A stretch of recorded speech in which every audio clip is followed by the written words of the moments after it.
Preparando o Domingo, para viver melhor o dia do Senhor. Nossa igreja está sempre cheia de cristãos em oração. Hoje é domingo, dia do Senhor. Vejam como reza o meu povo santo. O amor está voltando à nova geração. Nosso povo está rezando de mãos dadas como irmãos. Olá, caro amigo ouvinte, este é o programa Preparando o Domingo. Eu sou o Padre Carlos André e nós vamos refletir juntos as leituras deste terceiro domingo de Páscoa. Neste tempo em que nós vivemos uma pandemia com tantos desafios, refletir, deixar um tempo para escutar a palavra de Deus, confortar a alma com a confiança, a segurança de que Deus não nos abandona, é realmente um bálsamo no nosso dia a dia. Portanto, vos convido a dedicar esse tempo de oração. 25 minutos é aquilo que vai durar o nosso encontro e que vai te permitir, portanto, ter esse momento de oração e de paz na sua vida. Participemos então deste encontro, iniciando com uma invocação ao Espírito Santo.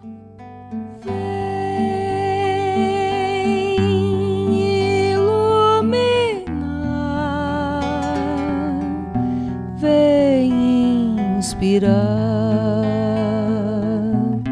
o pensamento, milagres faz acontecer, o reino bom, sabedoria.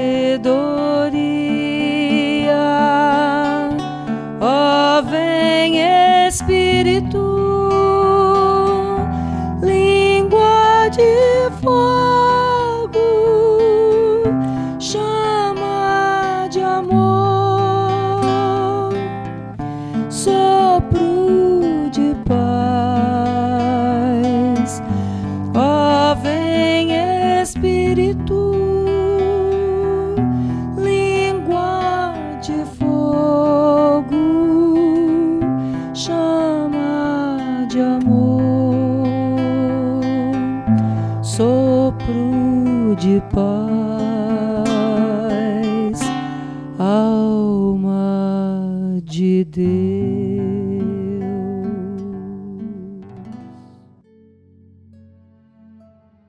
As leituras deste domingo continuam a nossa reflexão a respeito do livro de Atos dos Apóstolos.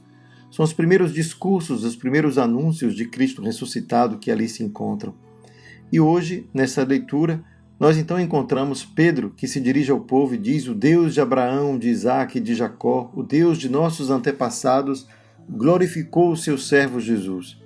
Esta expressão, o Deus de Abraão, de Isaque e de Jacó, recorre sempre na Bíblia para se referir ao povo judeu. Jesus mesmo se referiu a Abraão para dizer que Deus é o Deus de Abraão, o Deus de Isaque, o Deus de Jacó, para rebater os saduceus, dizendo: se Deus é Deus destes que são os nossos pais, ele não pode estar vivendo entre os mortos, afinal, Deus é Deus dos vivos. Portanto, Deus que nos deixou como herança o testemunho dos nossos antepassados, é também aquele que vivifica o nosso corpo, a nossa vida. Que Deus não seja um Deus de mortos é algo que nos ajuda a entender que a sua vida, aquilo que Deus é, entra na nossa vida e nos renova, nos restaura. Esse é o mistério da ressurreição. Deus associa-nos a Ele, toma-nos consigo para que nós possamos viver da sua vida. Este é um mistério que Pedro, ao anunciar a ressurreição de Cristo, se revela a nós, a todos nós, a humanidade inteira, que, portanto, pode se encher de novo de esperança. A vida encontrou um caminho, uma brecha, e através da morte reencontrou-se com o seu fundador, com sua fonte, que é Deus. É por isso, então, que a gente descobre Pedro como aquele que, anunciando a ressurreição de Cristo, anuncia também que foi através da morte que isso aconteceu. Então ele vai dizer que é justamente aquele que vós crucificastes, esse Deus glorificou. Por isso que não é necessário temer, não é necessário buscar, quem sabe, na morte um sentido de pavor ou de indiferença a tudo que nos aconteceu um dia na vida. Deus não é indiferente à nossa vida. Portanto, a morte se coloca diante de nós, sim, como algo terrível, mas algo terrível que encontrou na vida e ressurreição de Cristo uma resposta, um consolo, mas, acima de tudo, uma esperança de podermos também um dia, com Cristo, ressuscitarmos. É assim que São Pedro vai, então, convidar aqueles do seu tempo a receber o anúncio da cruz e ressurreição de Cristo. Porque Deus cumpriu, de algum modo, o que havia anunciado pelos profetas. É assim que Pedro vai nos dizer que o seu Cristo, o seu ungido, deveria morrer, deveria sofrer. É então, a partir deste mistério de uma morte sofrida, uma morte que se parece com uma morte de todo inocente sofredor do nosso tempo, todo aquele que padece, não porque tenha provocado os seus padecimentos, mas porque a vida nos provoca os seus padecimentos, a saúde que se vai, o trabalho que nos desgasta o corpo, o tempo que passando sobre nós nos aproxima do limite da nossa existência. E assim, Pedro pode dizer: arrependei-vos, portanto, convertei-vos, para que vossos pecados sejam perdoados. Isto é, aproximemo-nos da fonte da vida com um coração alegre, dispostos a renunciar a tudo aquilo que provoca a morte, tudo aquilo que nos afasta do dom da vida, porque é para lá que nós vamos. Então o convite de Pedro é um convite a fazer do nosso dia a dia, da nossa vida, um caminho de vida. E assim é que o arrependimento, o convite à conversão pode chegar até nós. Não somos chamados à conversão porque Deus se agrada da nossa conversão, mas porque Deus sabe que este é o nosso caminho de vida, o caminho de felicidade. Não é isso, então, que a gente vai encontrar no Salmo? O Salmo deste dia vai nos dizer: muitos há que se perguntam, quem nos dá felicidade? E ele responde: sobre nós fazei brilhar o esplendor de vossa face. Esse é o grito do salmista. Se ninguém pode nos dar felicidade, só Deus, Senhor, fazei brilhar sobre nós a vossa face, o esplendor de vossa face. E logo em seguida ele conclui: eu tranquilo vou deitar-me e na paz logo adormeço, pois só vós, ó Senhor Deus, dais segurança à minha vida. Se vou deitar e na paz logo adormeço, é porque tenho um coração, uma consciência tranquila. Arrependida das minhas faltas, confio na misericórdia e assim posso me abandonar em segurança. Portanto, esse convite do salmista é o convite que se realiza na vida de Cristo. Cristo nos deu a garantia de que essa felicidade que nós desejamos se encontra já na realidade em sua vida. É por isso que a gente pode também repetir com este salmista: sobre nós fazei brilhar o esplendor de vossa face. Pedimos então a Deus que não nos deixe sozinhos nessa labuta diária na busca pela felicidade. Quem nos dá a felicidade? Essa pergunta, o questionamento do salmista é o que nos convida, portanto, à conversão. A conversão se torna para nós um caminho de vida, um caminho de felicidade. É dali, então, que a gente vai encontrar na segunda carta, na segunda leitura de hoje, mas é a primeira carta de São João, que diz: meus filhinhos, escrevo isto para que não pequeis. No entanto, se alguém pecar, temos junto de Deus, junto do Pai, um defensor, Jesus Cristo, o justo. Daí São João vai nos dar uma outra chance, dizendo mais além. Não basta a gente apenas reconhecer os nossos pecados, porque eles podem nos abater, nos destruir, pode nos dar uma tal consciência dos nossos erros, das nossas faltas, e pode nos desesperar até mesmo diante da grande esperança que é a ressurreição de Cristo, nos desesperar por temor de que Ele possa ser o nosso juiz. Jesus não nos julga e aqui Ele vai nos ser o nosso defensor. Jesus de juiz é apresentado por João como advogado, aquele que nos defende diante do Pai, diante daquele que vai nos mostrar a vida. Olha a sua vida. O que é que você diria dela? E assim a gente vai encontrar em Jesus esse advogado que vai nos defender dessa justiça que será feita e que deverá ser feita, acima de tudo, por nós mesmos, ao percebermos a qualidade, o valor dos nossos atos naquele dia em que nos encontrarmos com o Senhor.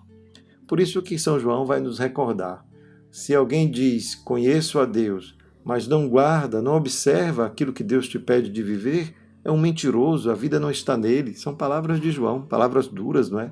A vida não está nele, a verdade não está nele, melhor dizendo. Portanto, naquele, porém, que guarda a sua palavra, o amor de Deus é plenamente realizado, vai dizer São João.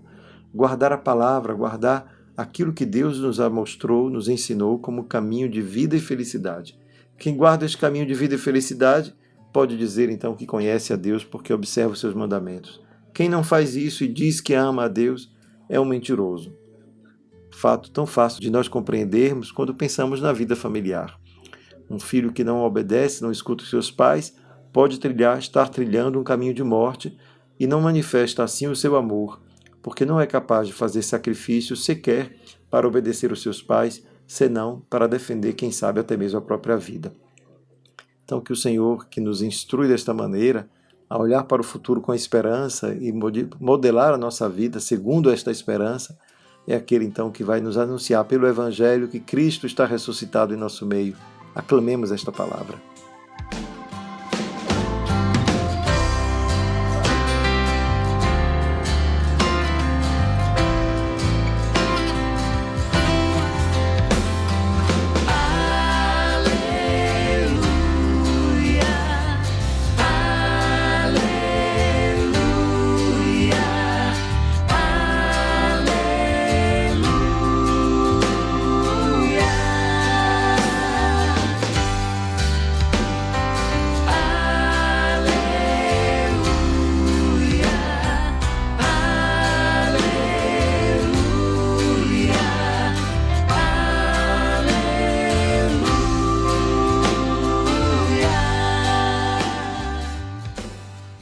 Leitura do Evangelho de Jesus Cristo segundo Lucas.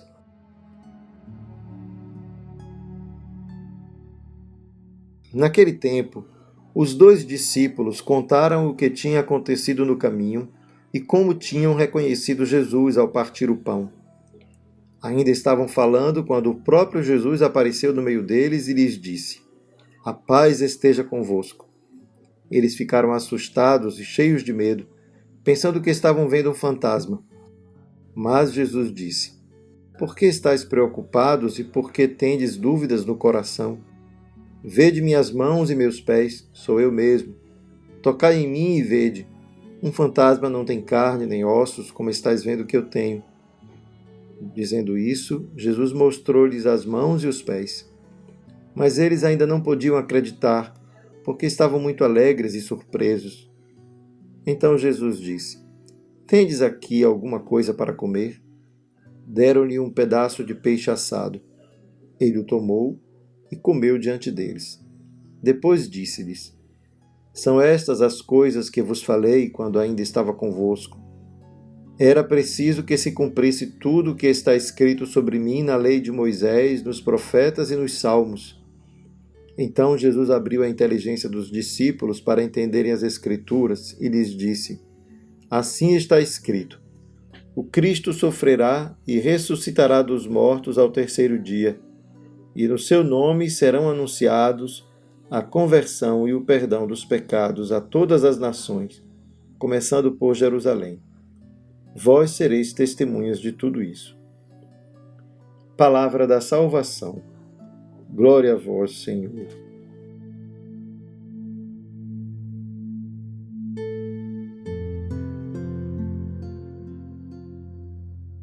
Neste 3º domingo de Páscoa, continuamos a escutar os relatos da ressurreição de Cristo.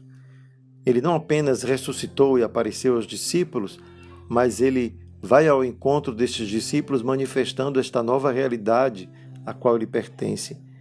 Ele não é um fantasma para que os discípulos possam confundi-lo com uma alucinação, um delírio, mas ele também não participa plenamente de tudo aquilo que é a vida dos discípulos atualmente.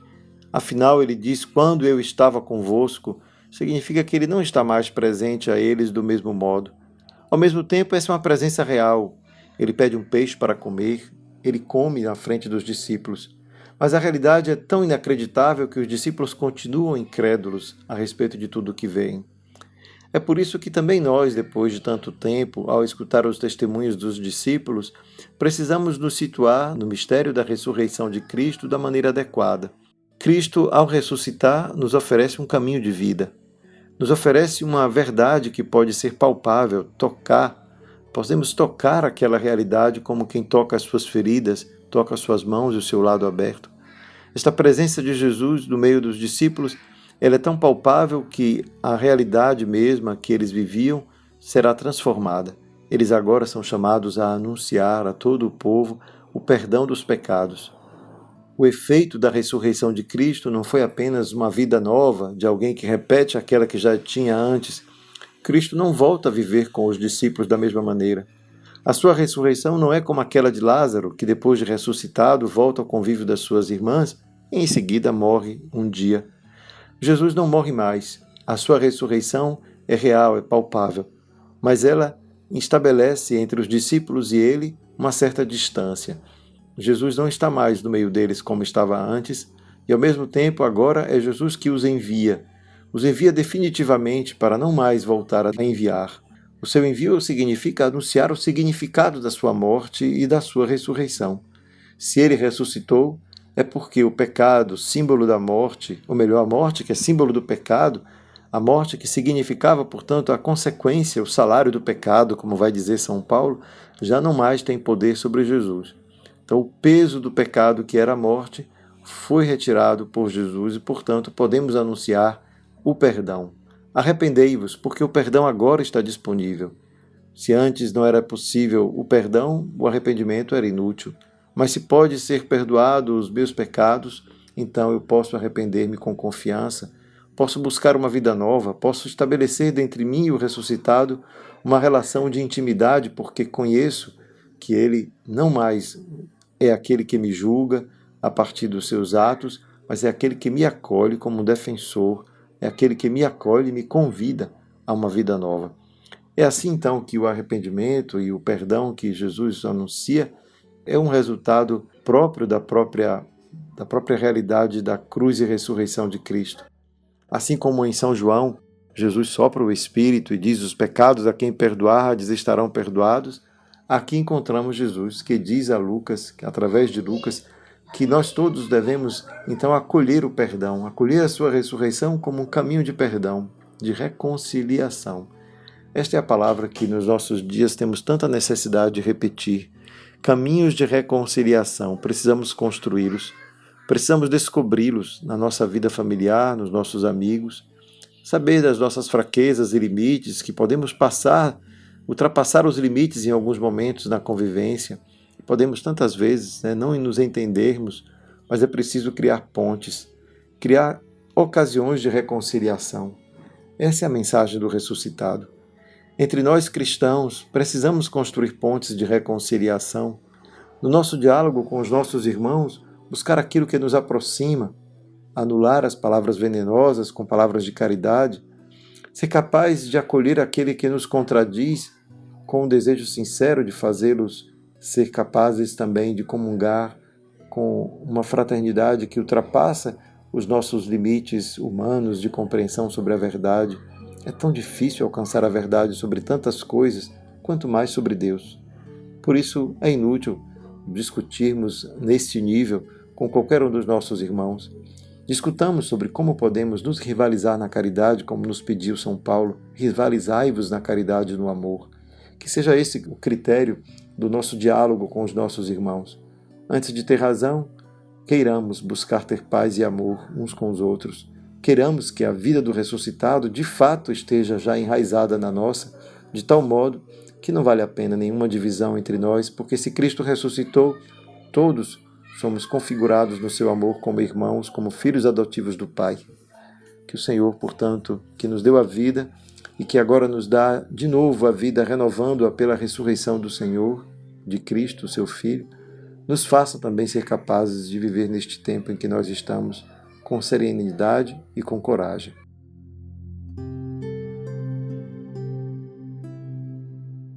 Senhor, que este tempo de Páscoa nos ajude a construir pontes, a destruir muros, a criar entre nós espaços de reconciliação.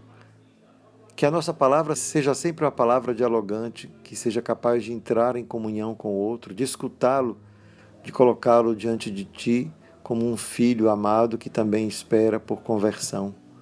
Por isso, Senhor, nós Te pedimos esta graça, que o tempo do ressuscitado nos ajude a compreender a nossa missão no mundo, que o tempo do ressuscitado nos dê serenidade e força para superar este tempo tão difícil de pandemia, que nós possamos construir uma sociedade mais justa, mais fraterna, mais amorosa, em que o reinado de Deus que se estabeleceu entre nós, graças à Tua ressurreição, motive os nossos atos cotidianos. Que assim, com força e esperança, anunciando um tempo novo, sejamos capazes de construir pontes fundadas no arrependimento dos pecados, na reconciliação, no desejo de comunhão. Ensina-nos a amar, ensina-nos a refletir a nossa posição no mundo, nossa missão no mundo como cristãos, como aqueles que, recebendo a herança do Cristo ressuscitado, é também capaz de anunciá-la por atitudes, por obras concretas, porque sem amar o irmão, todo discurso amoroso sobre ti é mentiroso, como nos diz São João. Ensina-nos a amar em espírito e em verdade. Dá-nos serenidade e paz neste tempo de pandemia, Senhor, consolo e conforto de alma a todos os que perderam seus familiares, a cura e a libertação a todos os que padecem nos hospitais ou em suas casas, fruto dessa doença ou de qualquer outra. Que a tua misericórdia nos acompanhe hoje e sempre, em nome do Pai, do Filho e do Espírito Santo. Amém.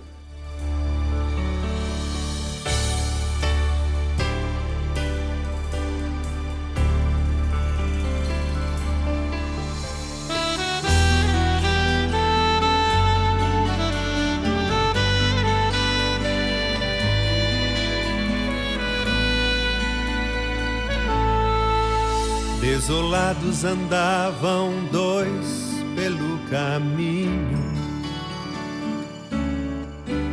e falavam da cruz, da morte, da paixão. Mergulhados na solidão de não ter mais seu Senhor. Que estrada tão difícil se apresentava para trilhar. Fica conosco, meu Senhor, já é tarde, o dia já vai.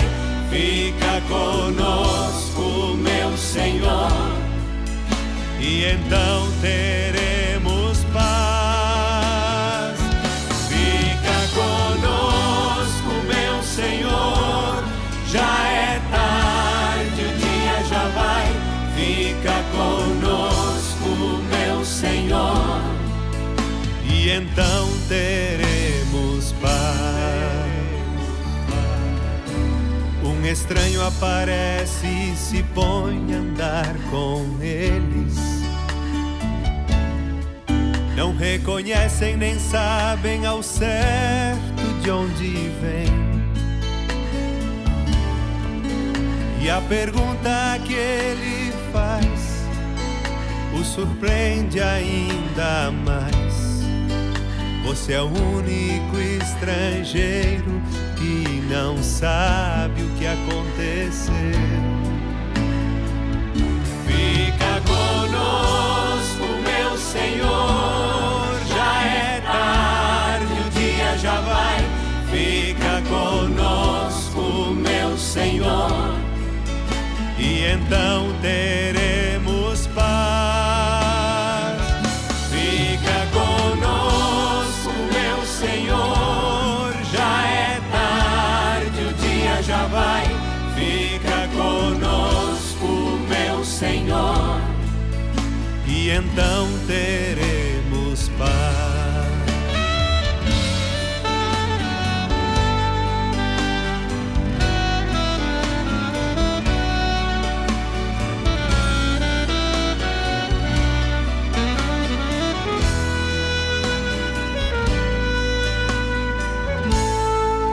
O coração dos dois se aquece a cada passo,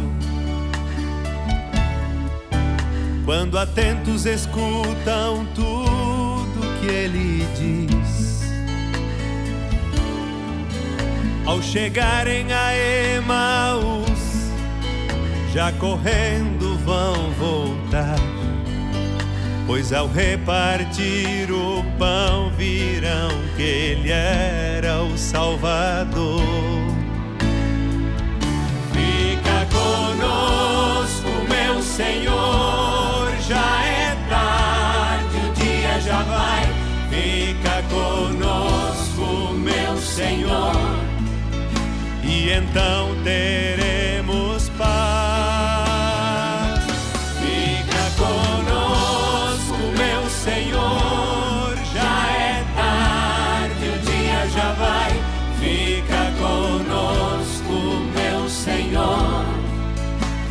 então teremos paz.